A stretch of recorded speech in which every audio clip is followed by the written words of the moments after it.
Late night stream tonight. Apologies for the delay. We had a little bit of technical difficulties, but it's all good. Still rocking.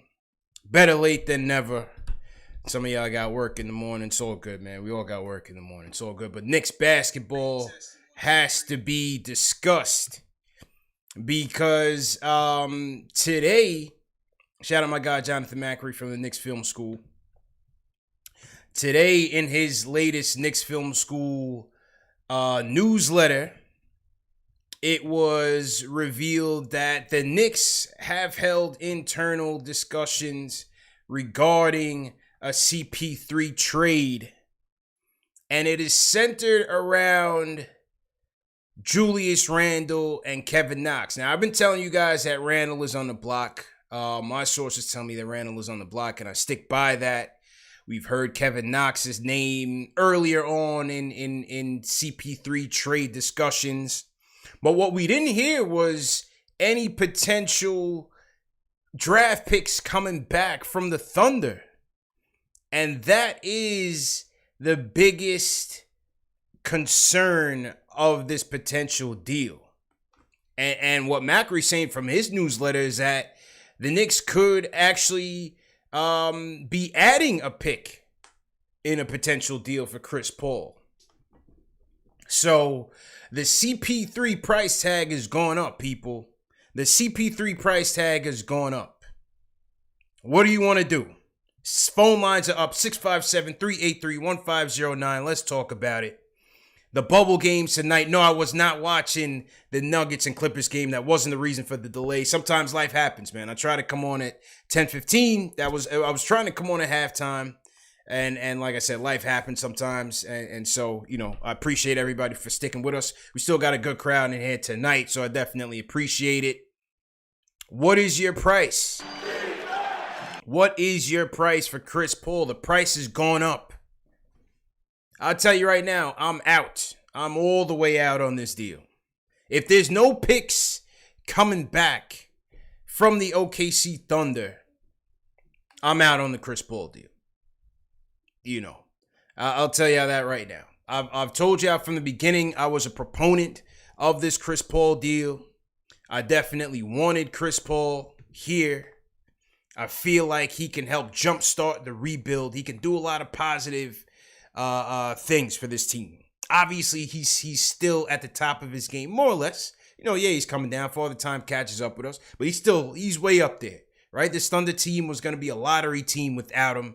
He took them to the brink of the Western Conference Finals, Game 7, or second round. Sorry, took Houston to Game 7 and couldn't get out of there. And so obviously we saw the impact that he had on Dennis Schroeder. Dennis Schroeder wouldn't have had half the season that he had without Chris Paul. SGA, Danilo, you name it, Lou Dort. I mean, Chris Paul made that Thunder team. But for the Knicks, if you're not taking back draft capital to take on that gigantic contract, then it's same old Knicks. That's not the field that we need to be playing in. So if you're Leon Rose, the CAA frat house, we can't go there, Leon. So far, you're hitting on everything, right? The coaching picks have been pretty good. The coaching picks have been pretty good so far on paper. Now we need to get into this development phase. And I understand, listen, CP3 is a talent. He can jumpstart this thing. But the whole purpose of having the cap space is to keep it flexible and use it as a weapon to keep building. You still want to keep building. Stick with the plan, Leon. And again, this is just internal discussions. There's nothing imminent. There's nothing definitive here. Things can change. There's a lot that can change. We don't even know when the season is going to start next year, right? There's a lot that can change here. But the price for CP3 has absolutely gone up. And this is not where the Knicks want to play. You have to figure that the Milwaukee Bucks are going to be hot after CP3. They need to keep the freak happy. If they are not keeping the freak happy, he is out of there immediately. So the Milwaukee Bucks have to move heaven and earth to get a guy like CP3. What else are they going to do? They have no cap space, right? What are they going to do? They're going to go trade back and get Brogdon back from the Pacers? They got to go get CP3. I don't know who else Milwaukee can get. I mean, can they try to get Harden? Can they try to get Westbrook? Can they try to get Bradley Beal? I don't think so. I think those are a bit less likely. Maybe Westbrook, you know. But CP3 is the guy. They don't need Westbrook. They need CP3 on that Bucks team. Talk about Philly. Philly needs CP3 on that team. Philly could use CP3 on that team in addition to Simmons and Embiid as a true point guard on there. How about the Phoenix Suns? You know, Phoenix doesn't have much cap space to play with. We'd have to see, you know, what type of contracts they would have to move. But based on their performance in the bubble, you have to think that they're going to be looking for a more established veteran presence to kind of help them maintain that competitive edge. You put CP3 out there with Booker, Ayton. They're back in the playoffs. Could the Phoenix Suns be a surprise? So, at the end of the day, I don't think he ends up with the Knicks. I think the Knicks have an advantage over all these teams because they have the cap space to absorb his contract. And so, what is the OKC Thunder's motivation? Are they strictly looking for salary relief? And as Woj put it last week, he said, with reduced league revenues amid pandemic, there remains uncertainty on how long the Thunder might continue with key veterans in place before changing course on playoff contention. The timetable on so many plans in the NBA remains fuzzy. This is an extremely amicable parting. This is in regards to Billy Donovan and OKC parting ways. But overall, does OKC want to pay any of their guys? That means Danilo's probably gone. And you got to think CP3's gone. But the price has gone up. Earlier this year, we figured that they would have to be parting with draft picks to get rid of him. That's not the case. That's not the case. So, it's going to be very interesting. You know, it's going to be very interesting. What the Knicks need to do is be players in these trade talks. There's a lot of contracts that are going to be up for grabs. There's a lot of contracts that are going to be traded this offseason. CP3 being one of them, right? You got to think Westbrook might be another. Maybe Al Horford is another. Maybe Andrew Wiggins is another. And while I really don't want any parts of any of these guys unless you're getting draft capital back, the Knicks should be players in terms of helping get these guys to wherever they need to go and getting draft capital back. That's how you got to use the cap and get in the game. That's what you got to do. Be a middleman. Be the middleman. Get in the third team, the fourth team, the 3-team, the 4-team deals. Use that cap space and say, here, we'll help you out. Bring some of these picks back over here. That's what they need to do. But if they're not getting a draft pick back in the CP3 situation, then I'm out. I'm out. Now, another thing is, what is Chris Paul's motivation? You know, Chris Paul jumped into the playoffs this year. Came close a few times in terms of getting to the promised land. You know, that game 7, Houston and Golden State, where he missed it with the hamstring. That was it. That Houston team could have won it. So he missed his chance. Does he want to compete for something? Or is he up for whatever? You know, does he want to compete for something, or does he say, you know, I'll go join Leon and help develop these Knicks? What does CP3 want to do? You know, what does CP3 want to do? But the Knicks need to be careful here.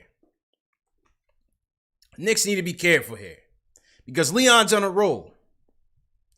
And so, you know, Leon, you don't want to be treading down these waters, man. I'm saying from Raw Hebrew Remnant on the matters. What's going on, bro?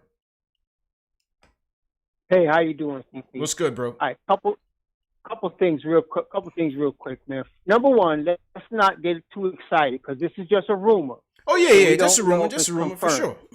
Let's assume, you know, they are looking at CP3 because of Rose's relationship with him, but let's not make the assumption that they're not going to get. I don't think Rose is that stupid that he's going to just get this guy and not take draft picks back, understanding that we're in a rebuilding situation. So let's give them the benefit of the doubt. You know, if they actually make this move and then they don't get the draft pick, yes, you can let all hell break loose, and we should.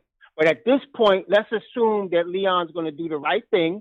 And if he's looking at, I don't want to give up none of our young guys. I don't want to give up Knox. But if they're going to do that, we definitely, and we know that OKC has a stable of picks that they got for Paul George and that they got for Western Westbrook. So they can afford to give up some picks.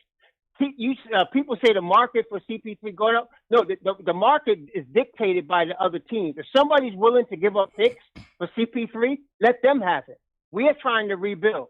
So Nice. If they want to deal with us, everything has to. If I'm the Knicks, whoever GMs I'm talking about, they got to understand we're not doing a deal unless we get picks. If you don't got picks to deal with us, we don't want to deal with you. Period. That's End it. of story. Thanks, man. Respect, bro. Respect, man. That's it. Simple and plain. We are in the business of draft picks. It's draft capital, and that's it. All right, we're not gonna use all of that cap space that we worked so hard to get. Not really work so hard, but that we struck out on Katie and company. But whatever, we got all that draft that cap space. Not just gonna take on $40+ million just to jumpstart the ship. I'm not trying to do that. And my guy Raw Hebrew Remnant is right. You know, OKC has a bevy of draft picks, in particular the Houston ones. I'm not as interested in the Clipper ones as I am in the Houston ones, because I think Houston is going to destroy and rebuild before the Clippers do. And as we see, the Clippers were just washed in Game 7 by damn near 20 points. And I told y'all, speaking of the Clippers, I told y'all when my guy Corey Tolliver was on Hardwood Herald, I told him I have no idea who this Clipper team is, what their identity is. And I wasn't feeling them in the bubble. I didn't think the Bucks were going to make it out the bubble. I thought Boston was a sleeper team. And what I basically said about the bubble was it wasn't going to be the best team to make it out of it. It's going to be the hottest team. And the hottest team right now is that Miami Heat. I hate to say it. And coincidentally, it's the Miami Heat and it's the Denver Nuggets. So LeBron and company better watch out. They better come correct because Jokic, Bubble, Murray, they got something to say, man. They got something to say. But that Clipper team, I'm not sure what's going on. I think Paul George is in his head. First thing they need to do is get a real point guard. I think the Pat Beverly experiment, his bark is way bigger than his bite. He's a backup point guard at best. They need to get rid of him and get a real point guard in there and start that thing properly. The Clippers need to they need to get an identity and figure out what they're dealing with. They need to figure out what they're dealing with. Let's go back to the phones. Rock from ATL. Rock, how you feeling, man? P, what's good, man? How you feeling, bro? I'm chilling, man. Yo, this CP foolishness is ridiculous, bro. If they're not giving up any of those picks, keep him over there where he at. We don't need none of that. We don't need none of that foolishness. We don't need none of them old players that they got. If they're not giving us picks or draft considerations to help us in our rebuild, we don't need that $40+ million contract. Let him go to somebody else who's on the verge of winning the championship, who could use his help as a premier point guard in one of those systems. If they're not helping us, we don't need none of that. Keep all of that. Love the show. Keep it moving, man. Appreciate you, bro. Appreciate you, man. Have a good evening. Yeah, it's simple and plain. And like I said, I don't think at the end of the day, I don't think they're gonna end up doing it. I don't think they're going to end up doing it because, like I said, I think there's going to be teams that will be able to will be willing to offer up picks, maybe even multiple picks, and players that are ready to play right now. If that's the Thunder's motivation. If that's the Thunder's motivation. Now, again, where the Knicks come into play is that they can allow the Thunder to not take back as much salary. So if that's the Thunder's angle, then the Knicks are in an advantageous position, but we need picks. We need picks, man. And as we see Dame Lillard here, Dame in his troll bag early. Game isn't even over for 10 minutes. He's going at Pat Beverly on Twitter. Said, I guess I should extend this Cancun invite since I haven't made my arrangements yet. Dame Dollars, man. Wish Dame Dollars was a Knick. That's who I would trade for. Give me Dame Dollars. That's not happening either, so it is what it is. So to everybody in the chat, hit that thumbs up button for you boys. CP on the late night tilt. Better late than never. You know what I mean? Had some technical difficulties. We got 882 in the chat. Hit that thumbs up button for you boys. 882 in the chat. Almost midnight here on the East Coast. You guys are rocking with me, man. I appreciate it. If you guys are new in the chat, leave me a hashtag new. Throw your cities in the chat, man. If you guys are up late night on the East Coast, throw your cities in the chat. Wherever you guys are checking in from. Let me know where you guys are calling in from so I can shout you guys out. And that's that with that. All right, let's get to the phones. Let's hear what people want to say. A lot of people want to weigh in on this. Let me hear from my guy, Jay from Florida. Jay, what's going on, bro? Yo, what's good, my brother? Run that up, man. Run it up. Hit that thumbs up for you boys. Run it up. Yo, CP, I wanna shout out the Clippers for that 27 pick for the so-called superstar Mook. That is a nice pick. No championship. That's a beautiful. Fact. Shout out the Clippers. Shout out Doc Rivers, Paul George, trash behind. Shout him out. Listen, CP3 is cool, bro, but we need to focus on the draft, right? The Nuggets has so many people on their bench, so many wings and guards. They couldn't figure out who to play, bro. They got so much depth. Why can't we focus on getting kids? We getting a development staff on deck. Go draft Cole Anthony, right? Mm-hmm. The wings from FSU is cool, but they might just be role players. Draft Cole Anthony, use the 27 to 38 and maybe the 23rd Dallas pick, move up, go get Pat Williams, right? Let's get the kids in the building. Y'all want to win. Get the kids in the building as soon as you can. Develop them, work on them, put them through the rigors, and then hopefully in 2 or 3 years we got something that we can work with. Trading picks for CP3 ain't it. It's not it, bro. Yeah. We got Dennis Smith we got to develop. We get Cole Anthony. Even, try to trade him for LaMelo. You never know. But that's what we should be using assets for. Trading up in the draft or getting our own players in the building. Stop trying to quick fix it with people like CP3. It does not work. It's never worked for the New York Knicks. It's over. Anybody but Halliburton, though. All right? Not doing the Halliburton. All right? I'm out. Peace. Jay from Florida with the quick flex, the anti-Halliburton. Hey, man, this is one thing that you're seeing in the bubble. We need wing depth. Need a lot of wing depth. Look at the lineups that Miami's trotting out there with Butler, Crowder. Bam is the biggest guy they got out there. They got Crowder playing the 4 sometimes. You need wing flexibility out there. They got Derrick Jones. You mentioned the Nuggets and their depth. Need a lot of depth on the wing, man. It is a wing league. It's a guard league too, but you need some depth on the wings, on the perimeter. Guys that can rotate from 2s to 3s to 4s and keep them out there. You mentioned Cole Anthony. Hey, you see what Bubble Murray's doing out there. I'm not saying they're the same guy, but I think Cole Anthony's being slept on. And these highlights, these are scouting breakdowns from my guy Spencer Perlman. Make sure you guys are following him on Twitter, SK Perlman. My guy Tommy D came on here and told you about Cole Anthony a long time ago. Said we're selling him a bit short. I don't know if they're going to go Cole at 8. But you never know. Maybe they go with one of the wings. We did hear today, shout out my guy Alder, we did hear that they've done their intel on Devin Vassell and Patrick Williams out of FSU. Seems like Patrick Williams is the name that is moving on up.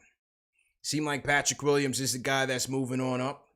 So let's see what happens. But we definitely need to come out of the draft with. I think they still need to go get a guard. I don't think it has to be at 8 necessarily. It doesn't have to be at 8.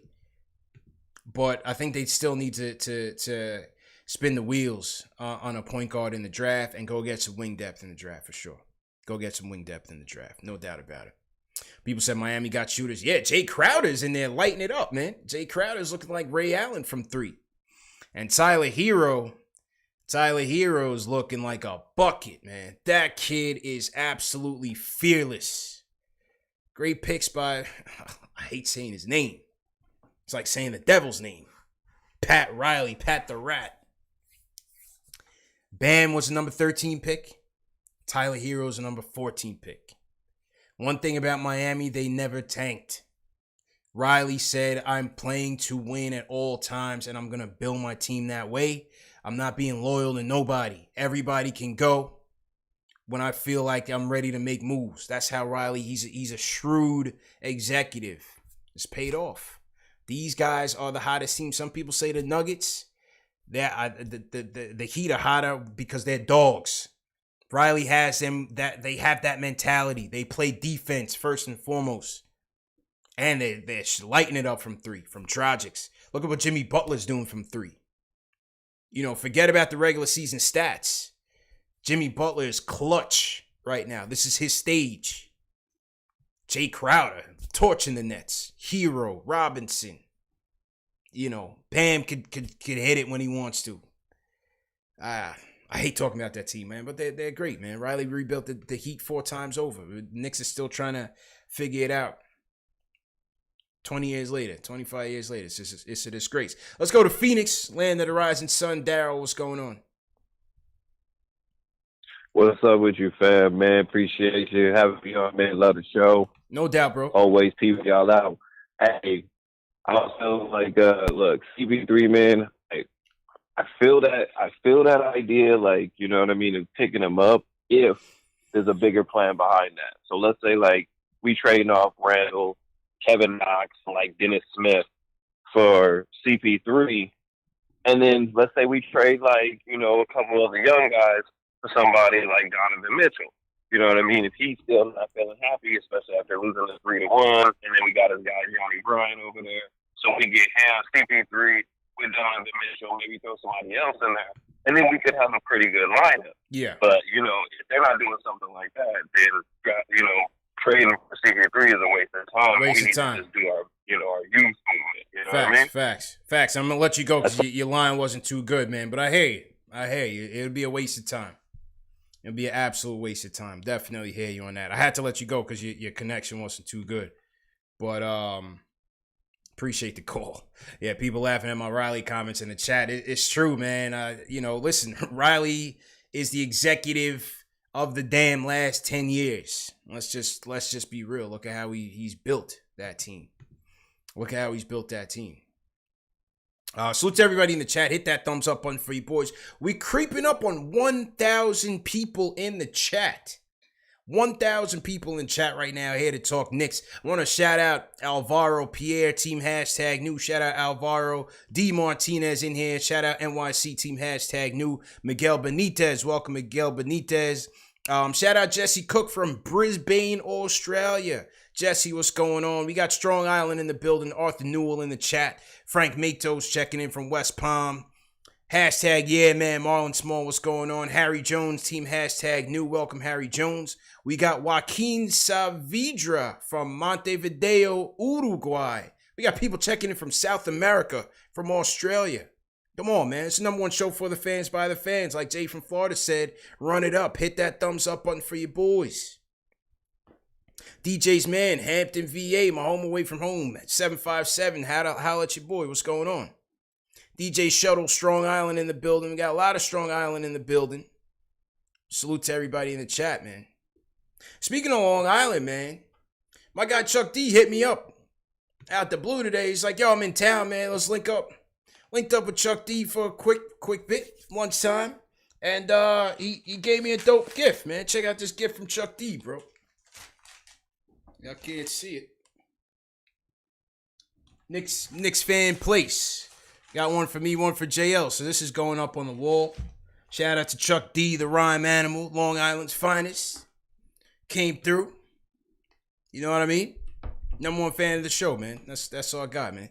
Shout out Chuck D. Always appreciate the support that he's giving us.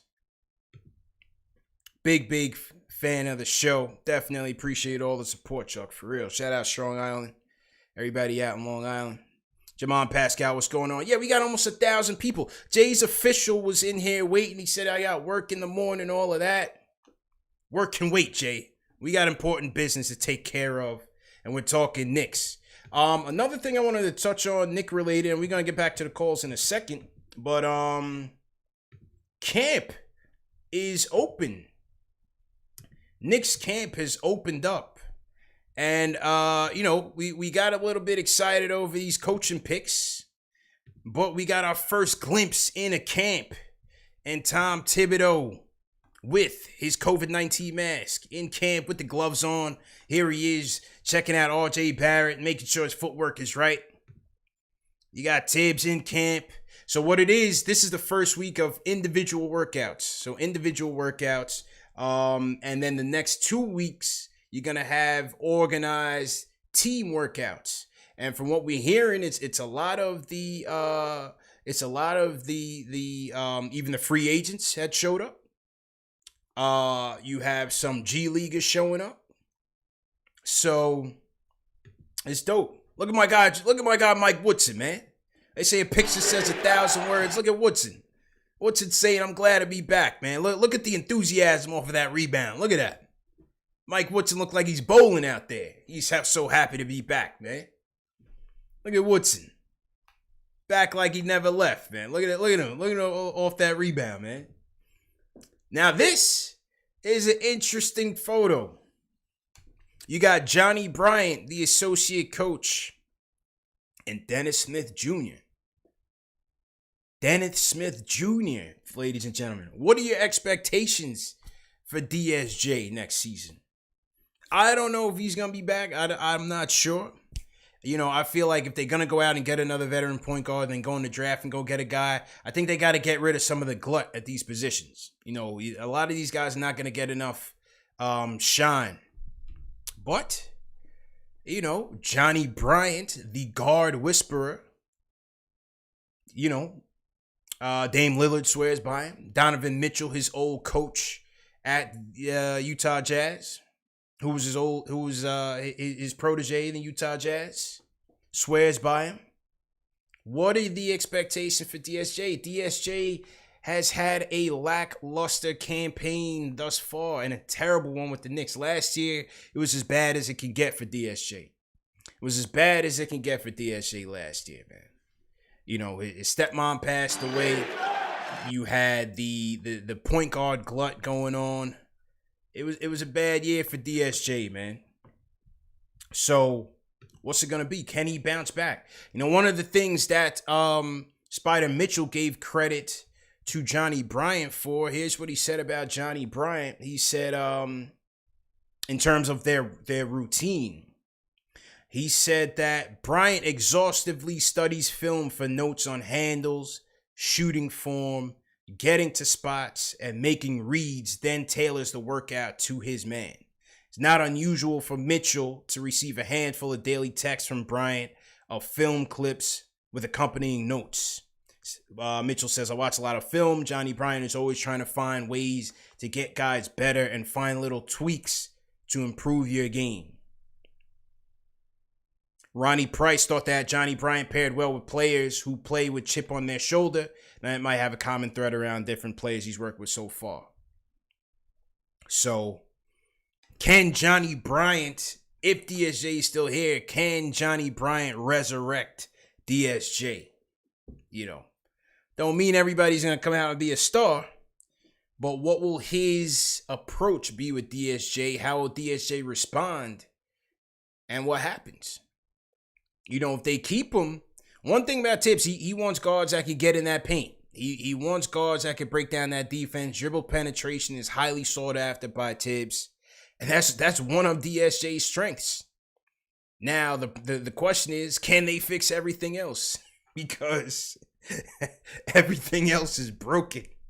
From the jumper, to the confidence, to the decision-making, to the defense. DSJ needs work, man.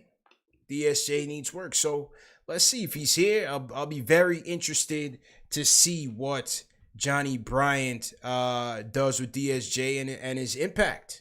Let's see. We've crossed over the threshold. 1,074 people in the chat. Hit that thumbs up button for you boys. We only got 300 likes in the chat. Let's get those likes up, people. Hit that thumbs up button for you boys. Dave and TM, please put in the link to the mailing list in the chat as well. Let's get the link in the mail to the mailing list.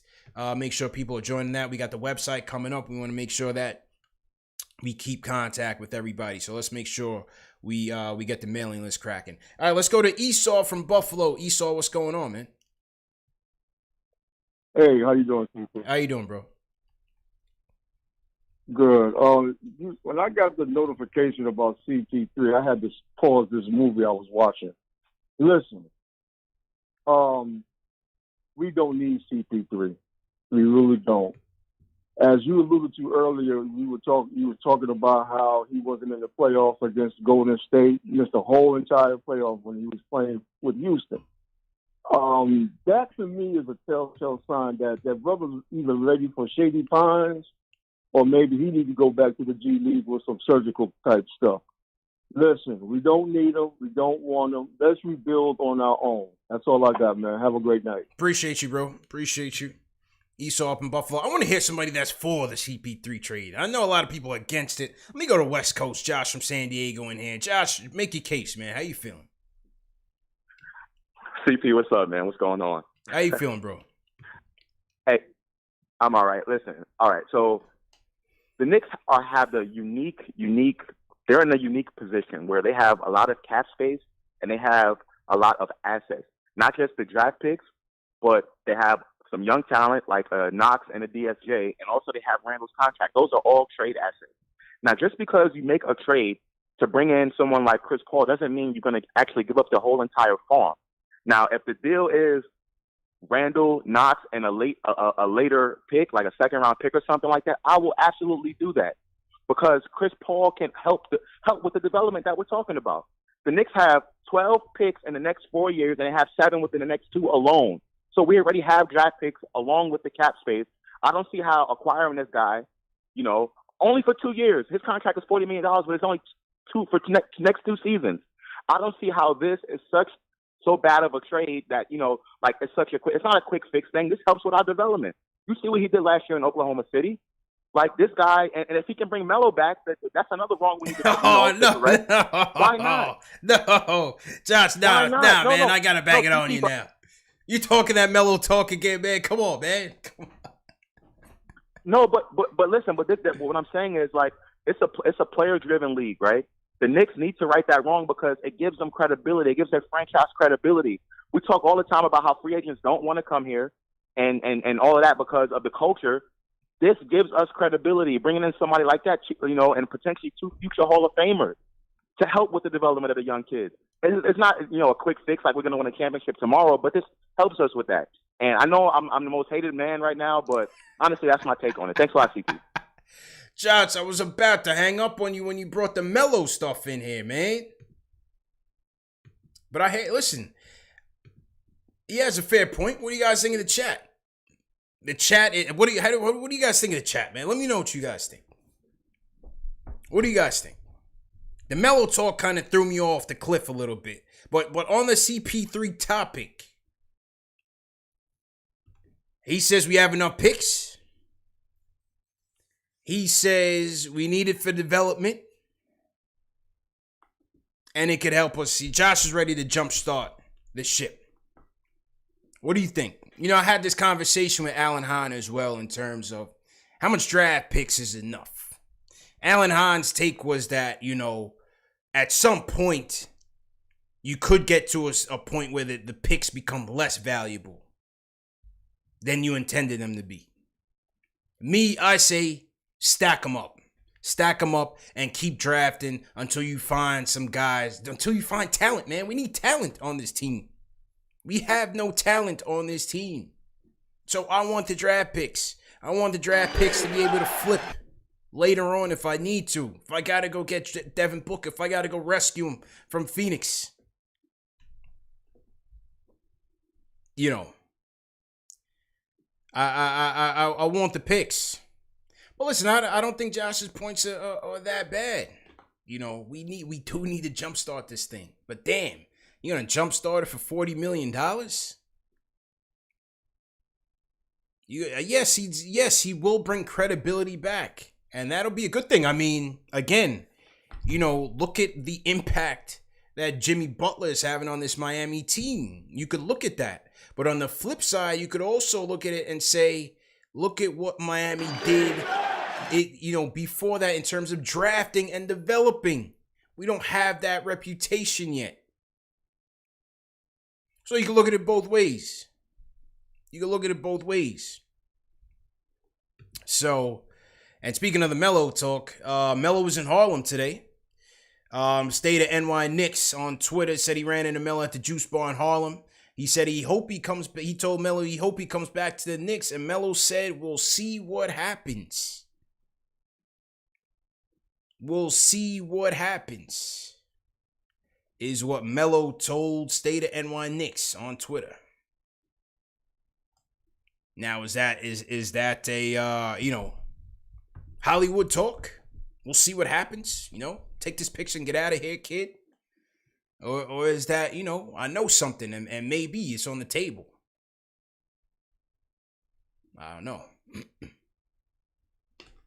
know. Listen, I told you guys before, I'm the biggest Melo fan there is. I'm not trying to see that happen. That's just not the direction I'm trying to go in. I'm trying to focus on the young guys. I'm not trying to focus on Melo right now.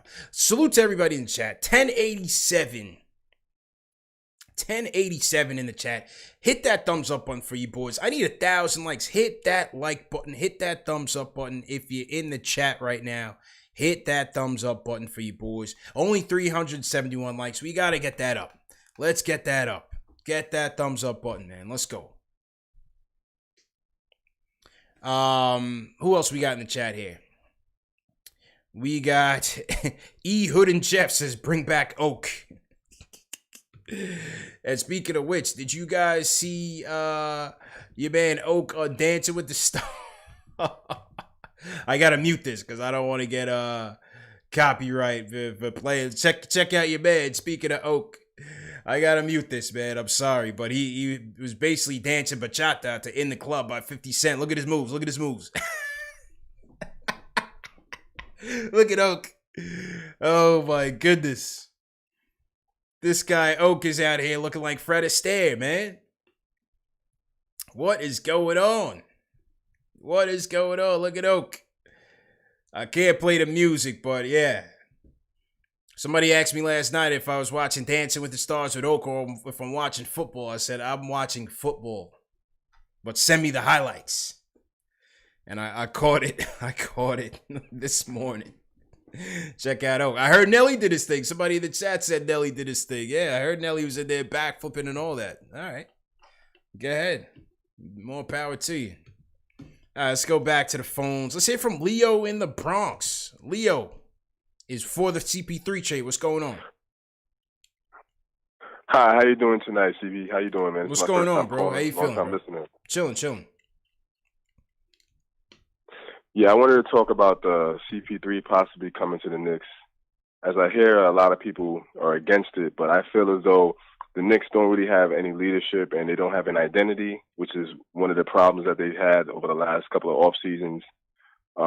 Signing free agents and they don't fit what they're trying to do. And I think if you don't give up the young talent and you just maybe you part with Julius Randle or maybe somebody else, I prefer not to trade Kevin Knox or DSJ because I want to see what this new regime is going to be able to do with this young talent. Maybe you flip somebody else. Definitely don't give up no draft capital. Maybe Julius Randle. I'm not sure who else you can give up, but I do like CP3 on the Knicks because at the very minimum, he could help with the development process. He's another coach on the floor. I'm sure Tibbs would love him. He plays defense. You don't have to play him 35 minutes a game because he's older. You could, alternate with him, Frank, and maybe DSJ together because Frank could play the 2 or the 3, or maybe RJ could play the 2 or the 3. So it gives you defensive versatility on the court, and I think him and Mitch would be a great tandem. So I think that would be something the Knicks could look for if they don't give up too much. That's all I have to say, and thank you for the call. Thanks, Leo. Listen, CP3 would be great here. Let's be real. CP3 would be great here. We know that, but that's not the way you want to use your cap space, man. You don't want to use your cap space for that and not get anything in return. You need to be incentivized for having the luxury to bail out the Thunder from that contract. You need to be incentivized for that. And yes, you're getting a good player that can help jumpstart your team. But that's not how you want to use your cap space. What are you going to do with the rest of the money? So, and people in the chat saying they'd go the Conley route. I'd go the Conley route. I would go the Conley route. And as I said, and I stand by my sources, they are talking about that. They are talking about the Conley deal. Whether Utah bites or not, I have no idea. But I can tell you that is one of the players that the Knicks would be interested in bringing in for Julius Randle. I told y'all that Julius is on the block. So, let's see. Let's see what happens. It's a lot. There is a lot that can go down between now and whenever the season goes down. Whenever the season goes down. I have no idea. We're a long ways away. But we got 1,000 people in here talking Knicks basketball, talking CP3. I need y'all to hit that thumbs up button for you boys. We have 417 likes. Hit that thumbs up button. Get those likes up. Let's go. Hit that thumbs up button for you boys. All right, let's hear from my man Ron Cleveland in the building. Ron, what's going on? Talk to me, bro. Man. Yes, sir. Hey, how you feeling, bro? what's going on with you, man? I hear you getting worked up, man. I hear you. I'm listening to you, man, loud and clear. I hear what your viewpoint is on CP3. Everybody got valid points, man. Either way you fall, either you for it, either you against it. It's valid points. But my thing is, what I'm looking at, when we talking about trading Randall and trading Kevin Knox, well, let's be real. Getting CP3 ain't going to be such a bad deal if we got to move them guys, man.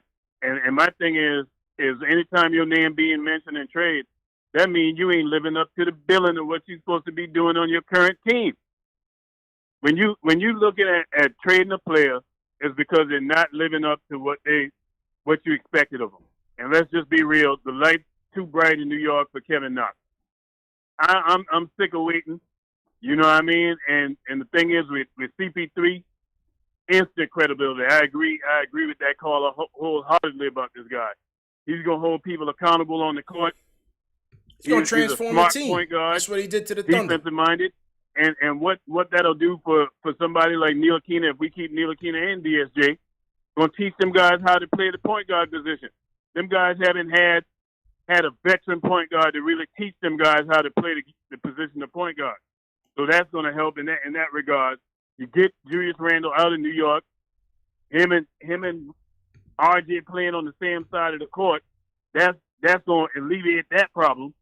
We still got all our draft picks, and the thing is, I understand if we're going to take CP3 on, hey, I agree, 100%. They got to give us one of them draft picks. Yeah, we got to get one of them number ones back for giving them a youthful player like Kevin Knox, who he'll probably be better off in a smaller market. Let's just be real. Where the lights ain't on it. He'll probably come into his own, but I don't think it'll ever happen in New York. I'm sorry, hey, and the knock on Kevin Knox and what I've seen the whole time, CP3, when we drafted this guy and I hated this. There was a question about his motive. You should never have to question a player's motive. That should never come into question. And I haven't seen anything from that motive to think it's been turned on since he's been in New York. So, hey, go ahead and let him go. Move on. And that's what I got to say. And I'm out. You heard me? Yes, sir, Ron. Be healthy, man. Glad to hear from you, man. Glad to hear from you, man. Listen, all I'm saying on the CP3 topic is I want to be compensated for taking on that contract. I don't mind trading Kev. I like Kev. He's a good kid. I hope he stays, you know. I hope they get something out of him. They drafted the kid for crying out loud, you know. I never want to see a draft pick go out the door that was just a complete waste. Hasn't been living up to the hype. Ron is absolutely right on that. And the Knicks, you know, Knicks marketing is very on top of things whenever the news comes out and whenever there's chatter about certain players. That's when the marketing machine starts spinning things up. And so at the same time when this article came out and we started talking about it today, they dropped their Kevin Knox year 3 is going to be different in the weight room video. So listen, I hope the best for Kev, man. I actually met Kev last year. He's a good kid, you know. But again, if we trade him, obviously, again, there's some wing depth in the draft. Maybe they're going to go get Vassell. Maybe they get Patrick Williams. Maybe they bring a Coro in here. And if they do, I think Knox was going to be looking behind the 8 ball anyway. So if they were going to be going to go get, you know, CP3, I wouldn't be against it. But I want to be paid for that.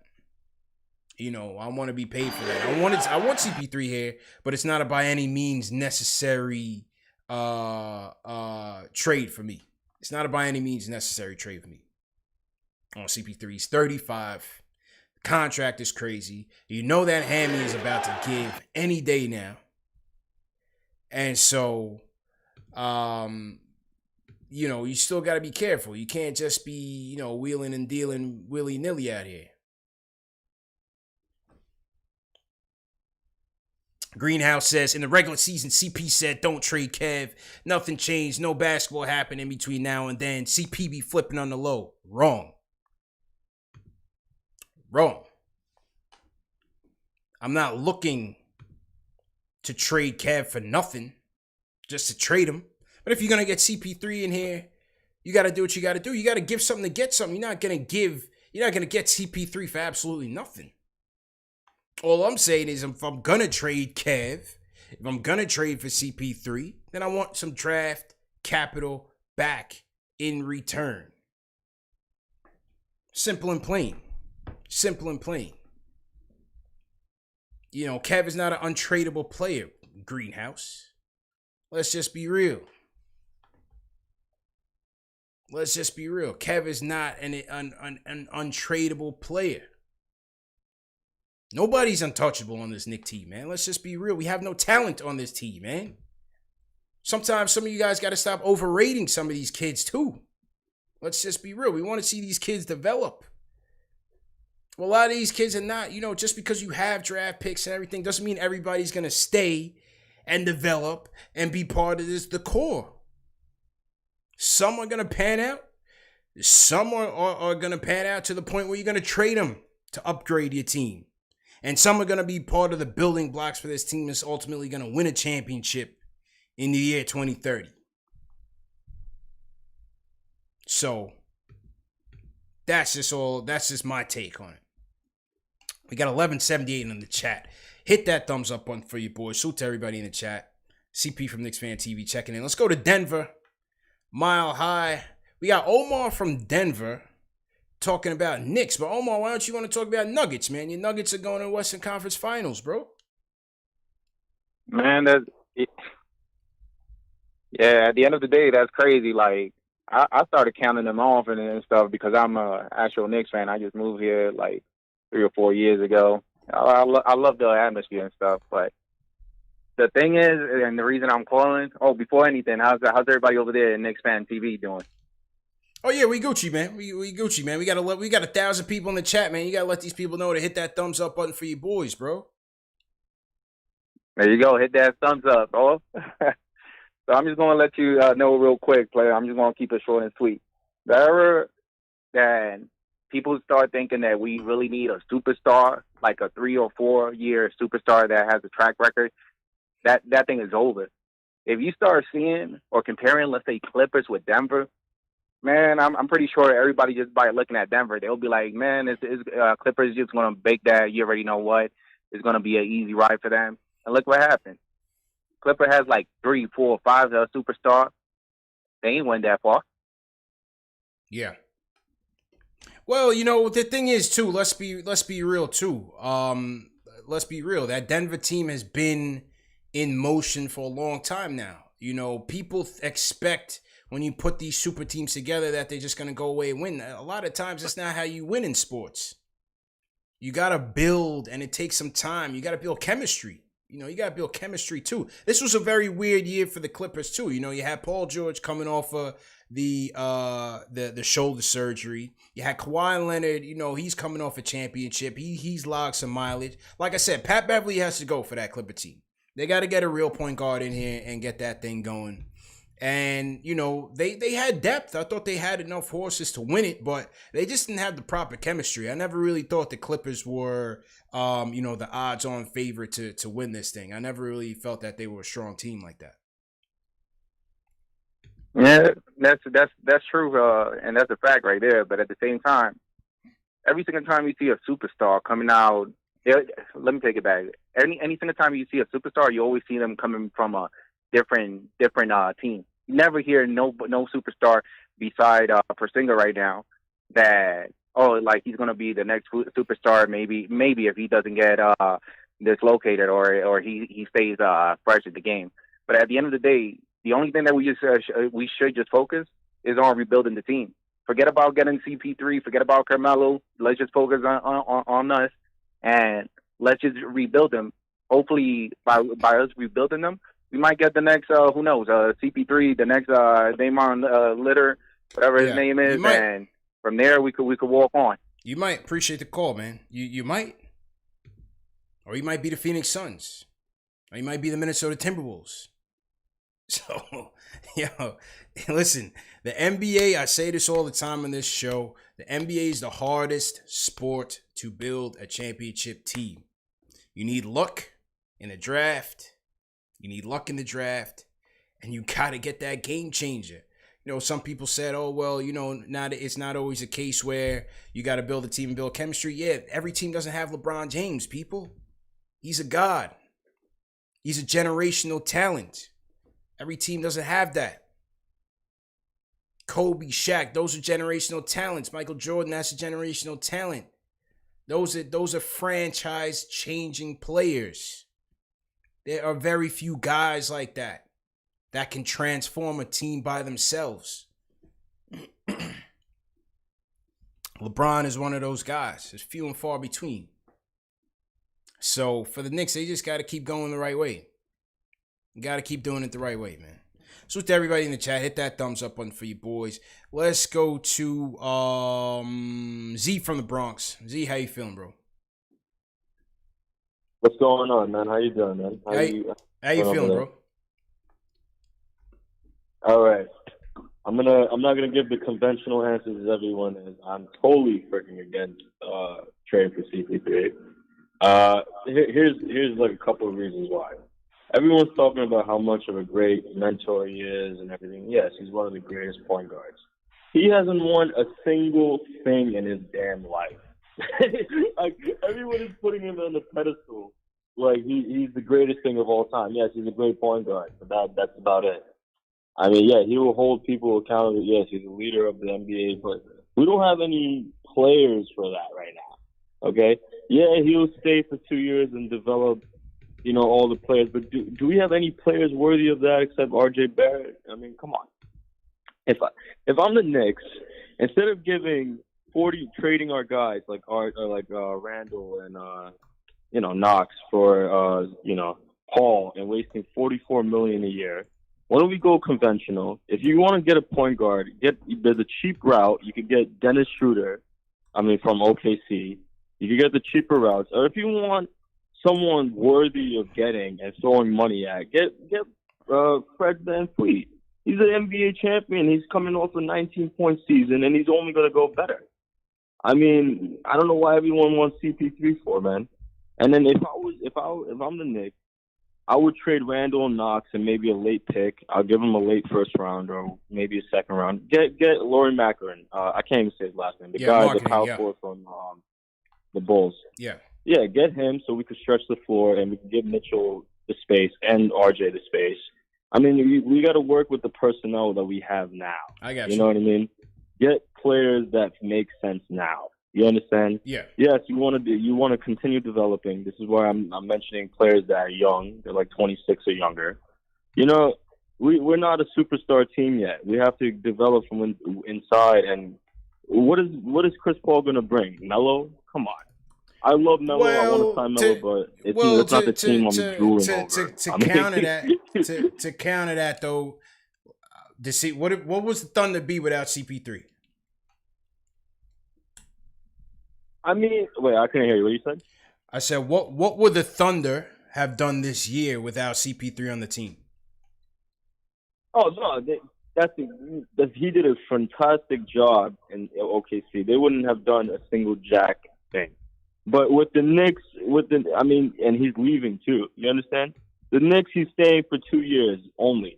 Let's just be real. And it's $44 million. If it was 20, 25 million, 30 million, I understand. You're talking about 40 to 44 million. We don't even know our cap space for this year or next year. Yeah, we have a limited cap, but I mean, that's a huge chunk of our cap for somebody that's going to probably be injury ridden too. I mean, let's not forget about his injuries too. It's good for the organization. I get it. I mean, I get where people are coming from. It just doesn't. We don't have that second player. We don't have that. I'd rather have RJ Barrett get all the fit and just continue. You understand? Yeah. Get players that fit around RJ Barrett. You know what I mean? I got you. I'd rather give RJ Barrett the ball than Chris Paul the ball all the time. That's fair point. Fair points. Listen, man, I hear what you're saying. It's a lot of money. You know, he is getting older. But listen, I mean, Chris Paul can help this team, man. Let's not make it seem like he's a slouch. I mean, you just saw it in front of your face in the bubble. He carried this Thunder team. This Thunder team would not be anywhere near. They would be a lottery team without Chris Paul. And, you know, I'm seeing some slander in the chat. Hold on, who's this dude? Hang on a second. Yeah. Get this guy Scott Osborne out the chat, man. Some of the mods, get this guy Scott Osborne out the chat talking slander about Kobe. We're not gonna allow that. We're not gonna allow that. No conspiracy theories in the chat. Get this guy out of here. You know, you're saying CP3 hasn't won jack. I mean, everywhere he's going, CP3 has kept his teams competitive, man. You know, that Clipper team, when he was out there with Blake and Lob City, that team would be nothing without him. They needed more help. Blake Griffin was not the Robin. You know, the problem with CP3 on that Clipper team was that he had to do too much. He had to be the point guard, the closer, and the everything. Blake wasn't that guy. DeAndre Jordan wasn't that guy. You know, they had Crawford. They had good teams on that Clipper team. It was a deep team. They just didn't get far enough. You know, he was with New Orleans. They did their thing with Tyson Chandler and whatnot. He was on that Rocket team. Again, that Rocket team was one game away from the finals. And he hurt his hamstring. That hamstring injury got him. And he was the reason why that Rocket team got there. So, you know, let's not act like, you know, CP3 is one of the greatest point guards that ever lived. You know, and he can help this team. He can help this team develop. He would be a complementary piece to RJ that could play off ball as well, but also help RJ develop. He would turn Mitch into a beast. For sure. I have no doubts about that. Speaking of RJ, the Rookie of the Year announcement was made.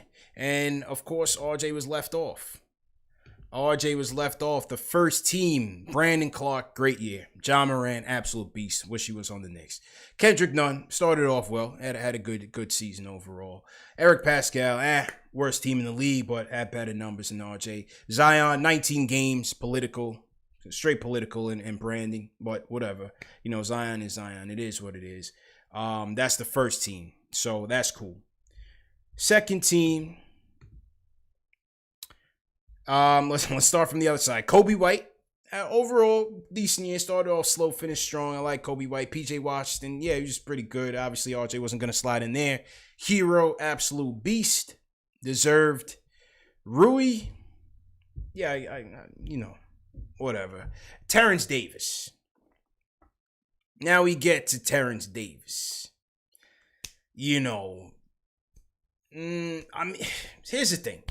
Listen, RJ, yes, he led rookies. He was in top 5 in every main statistical category, whether it's points, rebounds, assists, so on, blocks, steals. RJ was up there. Now, where he was terrible, obviously, was his efficiency. His numbers were not good. His free throw percentages were terrible. His effective field goal percentage was atrocious, 44%. And so that's where 32% from 3. And so that's where you're just not going to win. And then on top of that, the Knicks were the Knicks. The Knicks were one of the worst teams in the league. And of course, the writers are not going to show the Knicks any type of respect. So, some people are saying, why is he on there instead of Terrence Davis? Terrence Davis, let's compare the minutes per game. 16 minutes a game compared to 30 for RJ. 7 points per game compared to 14 for RJ. Some of y'all can't see this. We're trying to smooth it over. RJ was 14-5. Terrence Davis 7-3. But Terrence Davis, 86% from the free throw line. RJ 61%. 61%. And Terrence Davis also averaged, he didn't even get to line, he didn't even average 1 free throw attempt per game. I mean, Terrence Davis was barely playing, for Christ's sake. RJ started every game except one, averaged 30 minutes a night, going up against all the big dogs, and still got no love. Why? Because, Terrence Davis is playing on a championship team. Now, the per 36, you're looking at per 36, and yeah, Terrence Davis's his numbers are right there with RJ's, if not better. So it depends on how, analytical you want to get with it. If you want to watch the game with a calculator, all right, you throw Terrence Davis in there. RJ's got to step it up. That's just the bottom line. He's got to improve on his shooting. He's got to improve in finishing at the rim. Certainly has to improve in finishing at the rim. And the Knicks have to do a better job of putting complementary pieces on the team to allow him to be his best self. And that's a constant, that's the constant argument with RJ. Period. He was 40% from distance 0 to 3 feet. 40%. It's atrocious. 20% 3 to 10 feet. Oh, I'm sorry. Let me restart. That was percent of field goals by distance. Let me restart that. 56% from 0 to 3 feet. 26% from 3 to 10 feet. 27% from mid-range. 28%, between 26 to 28% from mid-range. And 32% from downtown. Those numbers ain't good, man. So RJ's got to improve there. He's got to improve there, Again, he got to the line a good amount, but 61% from the free throw line is not going to cut it. Yeah. So 56% at the rim. Basically 26 to 28% from mid-range. Abysmal. 32% from 3. So it's atrocious. But that's my guy, and I'm sticking to it. That's my guy, and he'll bounce back, man. We're not worried about all rookie team accolades. I'm not worried about that. So, RJ, keep your head up, man. It's all good. You'll bounce back. RJ's going to have a bounce back. Sophomore year. No worries about that. All right, let's wrap up with some phone calls. Salute to everybody in the chat. Hit that thumbs up button for you boys. Corner threes. Corner three numbers for RJ Marlon Small. 35% corner threes. And 30% of his three-point attempts was from the corner. And he shot 35% from the corner. His boy Frank shot 50. Frank shot 50 from the corner. So yeah, when you look at the numbers, when you take a deep dive into the numbers, it wasn't that good. But again, he averaged 14 and 7. If he ups his free throw percentage, a little bit here and there, a couple points, say 10 points, he's a 20-point a game scorer. He gets up to 70%. He's a 20-point per game scorer. So, well, he's got to work on that. But that's what he said. Him and a shooting coach actually. Speaking of RJ, this is a perfect opportunity to show you this video. Some of you guys may have seen it. Some of you guys maybe not. Let me tell you exactly what RJ is working on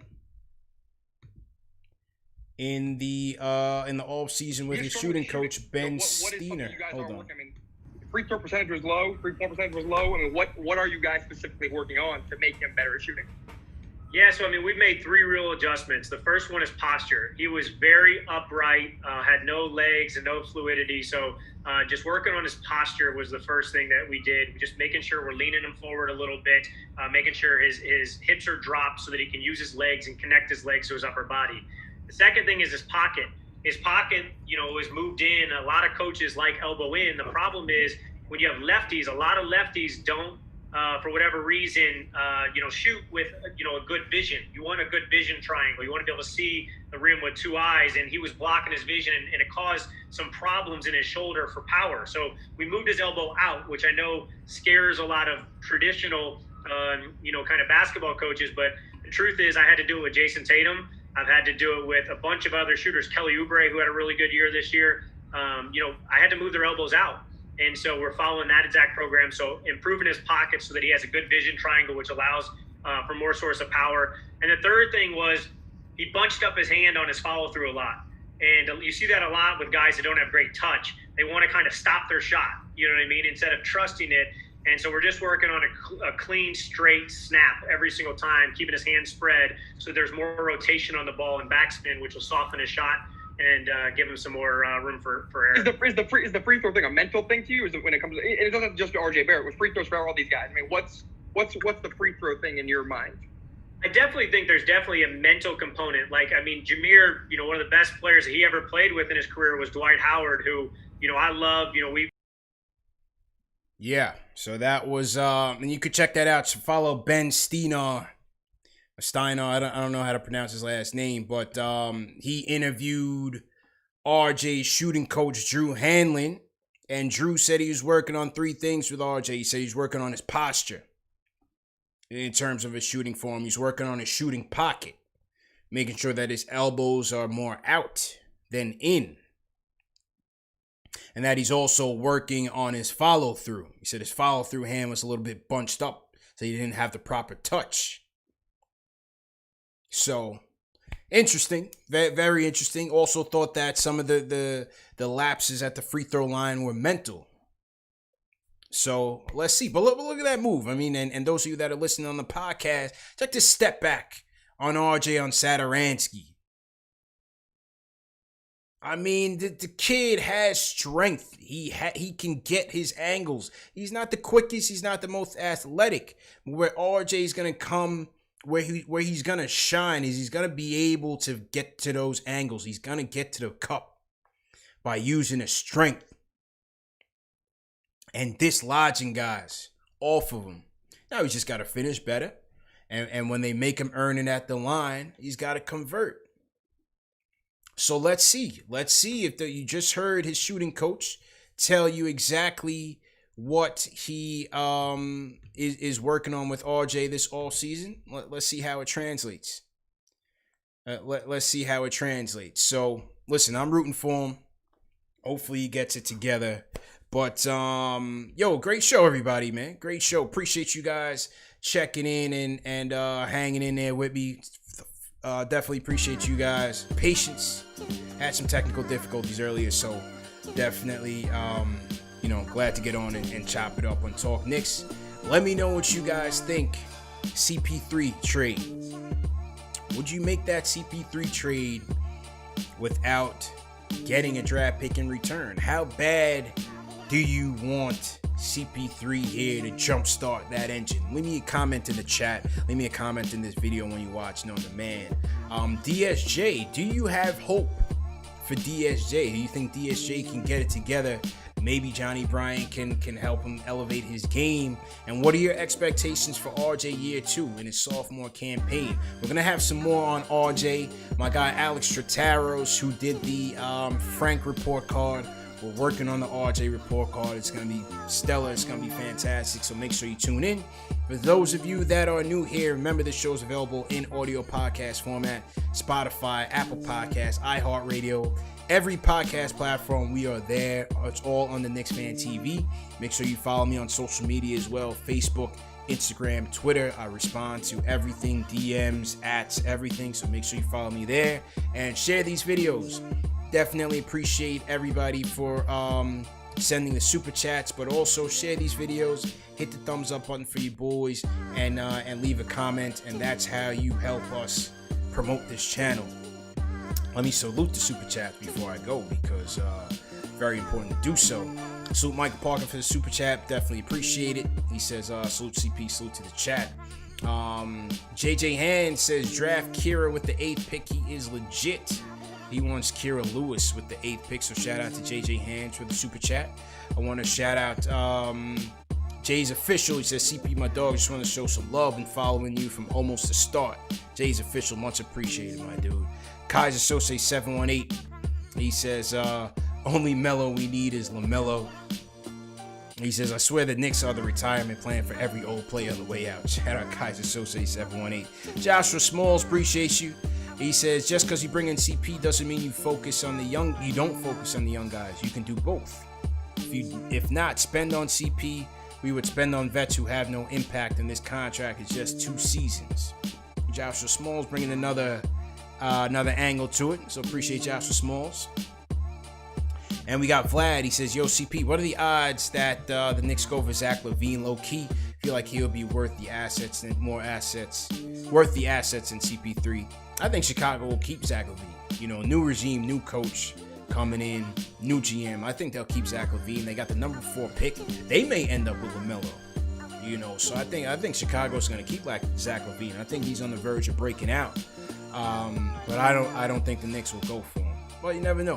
Anything is possible, man. Anything is possible. So that's it, people. I'll catch up with you guys over the weekend. You guys take care. Be easy. Hit that thumbs up button for you boys one time.